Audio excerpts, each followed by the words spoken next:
My lovely bride and I have been married for 40 years. Thank you. But let me tell you something. The reason we've been married for 40 years is because I go away. I often tell her I'm the perfect husband. I go on the road, pick up a check, come home, drop it off, leave again. But COVID hit, and now we're together 24/7, and we had a little adjusting to do. I learned a lot about Gail that I didn't know. You would think after 40 years of marriage, I'd know everything there is to know about that woman. But I learned a lot. I learned that she's addicted to Bed Bath & Beyond. And I think they ought to call it Bed Bath & Beyond Your Budget. She just buys crap. One day she came in and she goes, we need to go to Bed Bath & Beyond. I said, for what? And she goes, I need to get clothes hangers. I said, don't we get them free from the cleaners? She goes, no, I need these special kind, and you ladies will know what I'm talking about.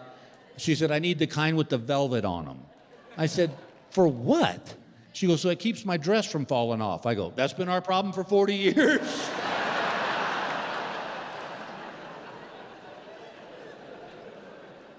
My other favorite was, she goes, we need to go to Bed Bath & Beyond. I go, now for what? And she goes, she said, I need to get guest towels. I go, for what? She goes, so when people stay with us, Bill, they have towels they can use. I said, well, here's a thought. We have a washer and dryer. And those folks don't live with us, so they don't know that our regular towels ain't our guest towels. And if they bitch about it, screw them, they can go stay at the Hilton.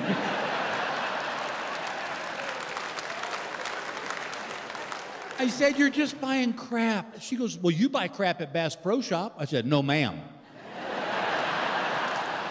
I buy essential items at Bass Pro Shop.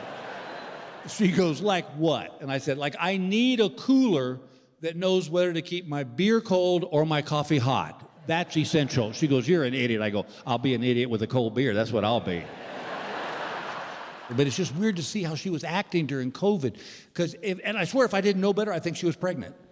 Because she was nesting, I swear.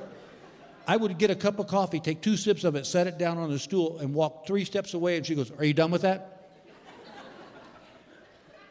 Well, there's 3/4 of it left. There's still steam coming off it, so I'm going to go, no, Alex?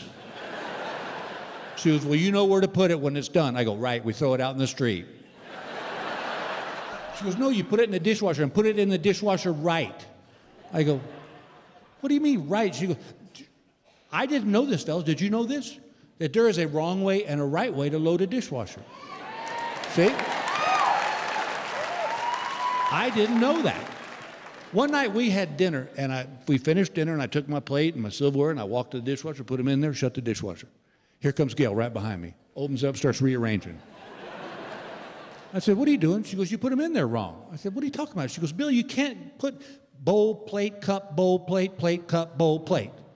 I go, why not? She goes, they won't get clean. I said, have you ever actually been inside a dishwasher? Here's something else I didn't know, gang. Did you know that women can have a bad day and blame the whole day on their hair? I didn't know that. One day during COVID, Gail was in a pissy mood. God, she was in a pissy mood. And I said, what's wrong with you, honey? And she goes, oh, the girl that cut my hair did it all wrong. I can't get it right, and it just ruined the whole damn day. I was like, wow. Fella couldn't get away with that. Fella couldn't have a bad wiener day.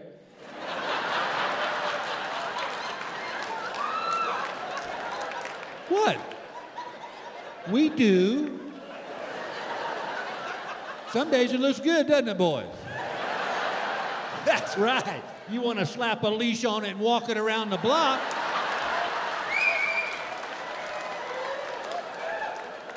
Then other days, maybe it was cold.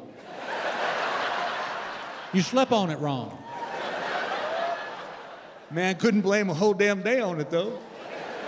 It's like, Jimmy, what's wrong with you? I'm having a bad wiener day. What happened? I took a shower, fell asleep on the couch. It was still wet. I can't do nothing with it.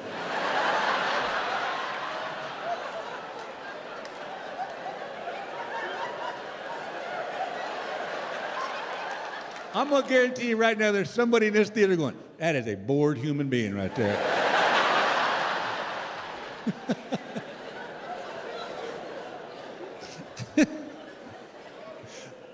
This is another thing I learned. My lovely wife, she has to say things out loud. That's how she gets them straight in her head. Perfectly fine if you know that's going down. But we'll be in the car, and I'm driving, and this is what I'll hear. Okay, I need to go to the cleaners. I need to make a hair appointment. I need to make sure to get my nails done. I'm like, what? And she goes, I'm not talking to you. Fine, I keep driving. Then I hear, okay, do we have dog food? Oh, wait, do we need to pick up those tickets? And do we need to make reservations for dinner tomorrow? And I just keep driving. And she goes, are you going to answer me? Yeah, if I knew who you were talking to. Me or your little imaginary friend down there. Well, This was my other favorite one. The other day she came and she goes, I think you need to get your hearing tested. And I said, what?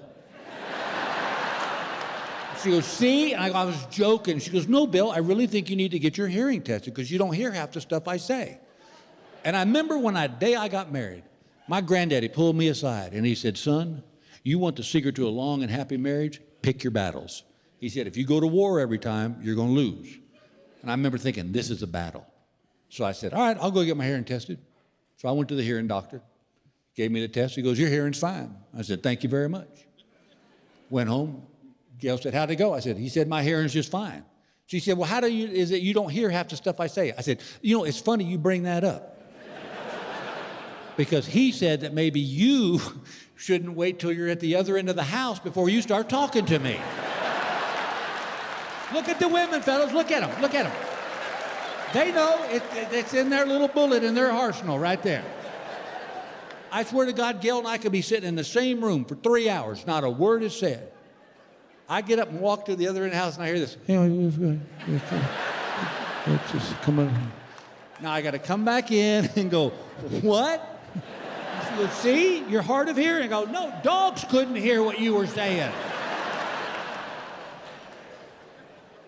And then she pulled this one on me, this. So when I do shows, part of my responsibility is I do radio interviews. So I'll wait for the radio station will call me, we'll do an interview, we'll pump up the show. And invariably, it was what happened. So I was waiting one morning for the radio station to call, and I'd had like 3 cups of coffee, and I had to pee.